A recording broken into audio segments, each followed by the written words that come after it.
Deco a mis les points sur les i, les barres sur les t concernant l'affaire Nico Williams en expliquant clairement que c'était le joueur qui voulait du Barça et non pas l'inverse de base. Et quand au final on regarde le début de saison de Nico Williams et celui de Rashford, Dieu fait bien les choses. Attendez, bougez pas, je vous explique. Lorsque nous étions sur le sujet de Luis Diaz, nous l'avons vu très difficile avec Rashford. United ne voulait qu'une vente et nous cherchions des solutions. Nico, il n'était pas le profil exact que nous voulions, mais il peut jouer à gauche et à droite. Et Ferron est devenu un neuf. Bilbao n'est pas du tout un exemple, c'est l'agent de Nico Williams qui est venu plusieurs fois nous proposer son joueur pour venir. Et pourquoi ça s'est pas fait? Ce n'est pas une question de garantie d'inscription, c'est très facile. C'est que si vous allez négocier, dites-moi tout ce dont vous avez besoin et ce que vous voulez et ne le changez pas plus tard. C'est là, et je ne parle plus de ce sujet, on en a trop parlé, trop de bêtises venues de Bilbao. Puis ensuite il explique que Rashford répond à nos attentes, qu'il nous a rejoint avec un simple prêt, sans pénalité et qui verront plus tard s'il l'achète ou pas. Donc oui les gars, ce qui s'est passé c'est que Nico Williams n'était pas dans les plans du Barça cet été. Les plans c'était plus Diaz, Rashford. L'agent de Nico Williams a proposé Nico Williams au Barça. Ils se sont mis d'accord.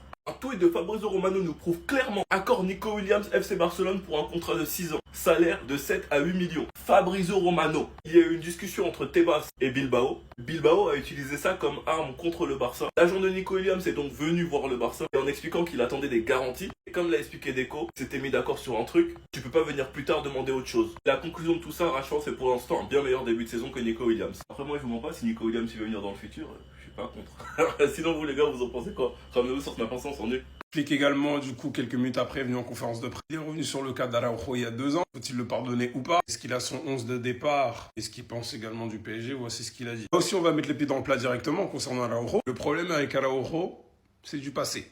Il y a 2 ans, j'ai une confiance absolue en Ronald. Il est toujours prêt, se donne à fond, je suis content pour lui. Mais dans la foulée, il dit également que je n'ai pas encore décidé de la paire de défenseurs centraux de demain. J'ai la plus grande confiance et conviction en Ronald. On verra demain, j'en dis pas plus. Concernant le PSG, il a déclaré le PSG est une équipe de classe mondiale. Logique, c'est la meilleure équipe du monde ayant gagné la Ligue des Champions de l'année dernière. Avec un entraîneur de leur niveau, je les adore. Ce sera un défi pour nous et nous avons hâte de les jouer demain. Je me rappelle une époque, il y a eu le prime du flickball. Cet enchaînement-là vraiment l'a évité quoi. Et puis là, on va vivre peut-être la même chose, mais sans cet homme. Donc si vous voyez Flick en costume, tenez-vous prêts. Vraiment, tenez-vous prêts. Concernant Rashford, il a déclaré que le match à Newcastle était important pour Marcus Rashford. En termes de confiance, ce n'est pas facile de revenir ici après la Première Ligue. Il est en pleine forme. D'ailleurs, je ne sais pas pourquoi les gardiens se mettent à fond pour arrêter ses tirs en fait en Liga, je comprends. Désolé, je comprends pas. Mais bon, demain, il aura l'occasion d'être ça. Il l'a déclaré. Il sera très important d'utiliser les espaces qu'ils nous offriront. Je suis heureux de jouer ce genre de match. Il sera très important d'utiliser les espaces qu'ils nous offriront, n'est-ce pas Rashford? Je suis heureux de jouer ce match demain, nous apprenons chaque jour et surtout face à ce genre d'adversaire. Chesney, il a été clair, nous avons remporté 3 titres avec lui l'an dernier, il est définitivement prêt. Celui qui n'est pas content, c'est la même chose. Avec de l'amélioration, c'est ce qu'il dit, nous devons toujours améliorer notre stratégie, notre façon de jouer. C'est une question de positionnement et de contrôle de ballon. Demain, ce ne sera pas facile car ils aiment aussi presser et récupérer le ballon. Nous devons donner le meilleur de nous-mêmes du début à la fin. C'est la Ligue des Champions, c'est ce qu'on attend des joueurs. J'avais pas pu m'exprimer, les amis, sur le ballon d'or d'Ousmane Dembélé, comme vous le savez, parce que j'étais indisponible cette semaine-là. Mais je voulais vous dire à quel point j'étais heureux. Heureux pour lui, très clairement. Parce qu'on sait d'où il vient, on sait ce qu'il a vécu, on sait les pressions et les critiques qu'il a subies. Et très franchement, par rapport à tout ça, ce qui lui arrive aujourd'hui, c'est totalement mérité.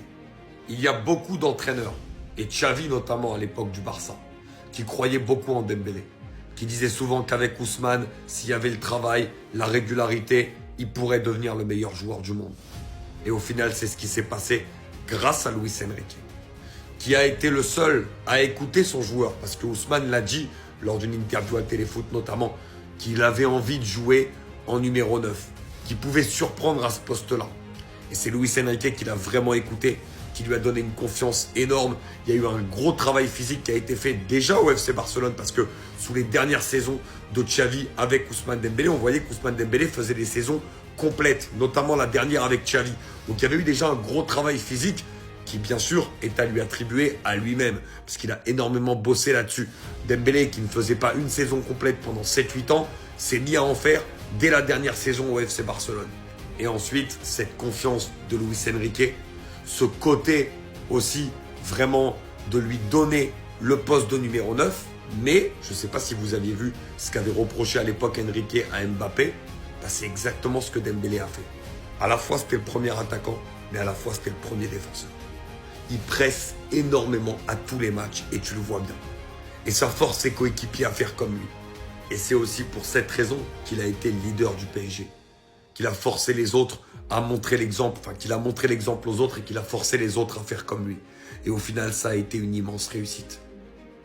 Il a été hyper bon dans tous les matchs où il fallait être bon, dans tous les matchs à élimination directe en LDC, et il a tout gagné avec le PSG. Son ballon d'or est 100% mérité, et je suis très très fier de lui.